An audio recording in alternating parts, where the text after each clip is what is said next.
সকালে বা বিকালের নাস্তায় আলু পরাটা হলে তো কথাই নেই। খুবই মুখরোচক একটা খাবার আলু পরাটা। আজকে সহজ কয়টা উপকরণে বানিয়ে নিচ্ছি আলু পরাটা। একটু বেশি করে বানাবো, তাই নিয়ে নিচ্ছি 4 কাপ আটা। দিয়ে দিলাম পরিমাণ মতো লবণ। দিয়ে দিব 2 টেবিল চামচ চিনি। আর 4 কাপ আটার সাথে দিয়ে দিব 4 টেবিল চামচ সয়াবিন তেল। তেল, লবণ, চিনি আটার সাথে ভালোভাবে মিক্সড করে নিব। আটা মাখানোর জন্য দিয়ে দিব আমি 1.5 কাপ পানি। নর্মাল টেম্পারেচারে পানি দিয়ে আমি আটাটা মাখাবো। পানি দিয়ে আটাটা ভালো করে ময়ান করে নিব। যেহেতু তেল দেওয়া হয়েছে, আটাটা খুব সহজেই মাখানো যাবে। আটার ডোটা খুব শক্ত হবে না, খুব সহজেই মাখানো যাচ্ছে। 4 কাপ আটার সাথে 1.5 কাপ পানিতেই খুব সহজেই মাখানো যাচ্ছে। আটার ডোটা মাখানো হয়ে গেলে আমি কিছুক্ষণ রেস্টে রেখে দিব। আমি আগেই মাঝারি সাইজের 6-7টা আলু সিদ্ধ করে রেখেছিলাম। সেদ্ধ আলুগুলো এখন খুব ভালো করে ম্যাশ করে নিব। আর 1 কাপ পেঁয়াজ কুচি আমি তেলে খানিকটা ভাজা ভাজা করে নিয়েছি। ভাজা পেঁয়াজ কুচি আলুর মধ্যে দিয়ে দিলাম। 7-8টা শুকনো মরিচও তেলে ভেজে নিয়েছি। তেলে ভাজা মরিচগুলো ভেঙে ভেঙে আলুর সাথে মিশিয়ে দিব। ভাজা শুকনো মরিচটা দিলে ফ্লেভারটা ভালো হয়। এখন দিয়ে দিব 1 চা চামচের মতো লবণ আর 1/2 চা চামচ বিট লবণ। এই সব কিছু দিয়ে আলুটা এখন ভালো করে ম্যাশ করে নিব। আলু খুব ভালো করে ম্যাশ করে নিতে হবে, যাতে এতে শক্ত কোনো দলা না থাকে।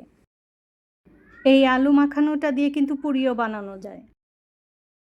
আমি আটার যে ডোটা রেস্টে রেখেছিলাম তা থেকে আমি বল বানিয়ে নিব। 4 কাপ আটা মাখানো থেকে 12 থেকে 13টা পরোটা বানানো যাবে। আলুর পুর ভরার আগে আটার ডো থেকে আমি আটা নিয়ে বল বানিয়ে নিব। তাহলে খুব সহজেই পুর ভরা যাবে।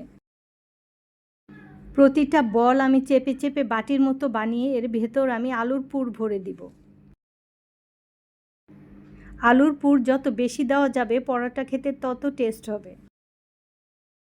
আমি একটু সময় নিয়ে প্রত্যেকটা আটার বলকে বাটি বানিয়ে এর ভেতর পুর ভরে দিব। আলুর পুরের ভিতর চাইলে ধনিয়া পাতা কুচি করেও দিতে পারেন। আমি আলু পরোটা দিয়ে খাওয়ার জন্য ধনিয়া পাতার চাটনি বানিয়েছি বলে এর ভিতর আর আমি ধনিয়া পাতা দিলাম না। আলুর পুর ভরা একে একে সবগুলো বল বানিয়ে নিলাম। আমি কিন্তু পরোটাগুলো বেলুন দিয়ে বেলে বানাবো না।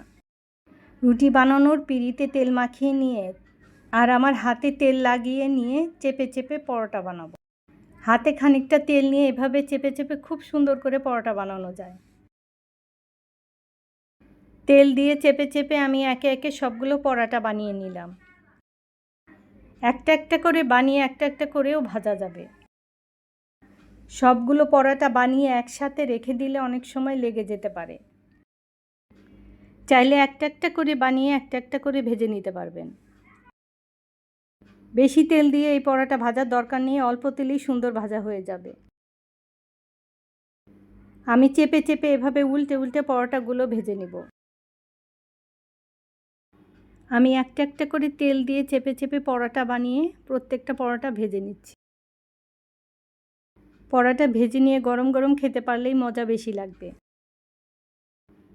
আলুর পুর দিয়ে বানানো এই পরোটা খেতে আর কিছু লাগে না, খালিই খাওয়া যায়।